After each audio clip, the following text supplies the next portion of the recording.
छत्रपती शिवाजी महाराजांचा इतिहास का वादात येतो? इतिहास शिकवणारे वाढलेत, पण इतिहास समजून घेणारे किती उरलेत? आजकाल एक नवीन ट्रेंड सुरू झालाय. ज्याला जे वाटेल तो उठतो आणि थेट इतिहासावर भाष्य करायला सुरुवात करतो. पण एक साधा प्रश्न आहे, इतिहास हा मतांचा विषय आहे का की पुराव्यांचा? छत्रपती शिवाजी महाराज यांच्या इतिहासावर बोलायचं असेल तर तो अभ्यास, संदर्भ आणि ठोस पुराव्यावर आधारित असायला नको का?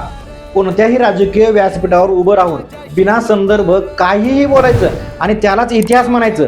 आज धीरेंद्र शास्त्रीनं जे काही वक्तव्य केलं ते आपण पाहतोय.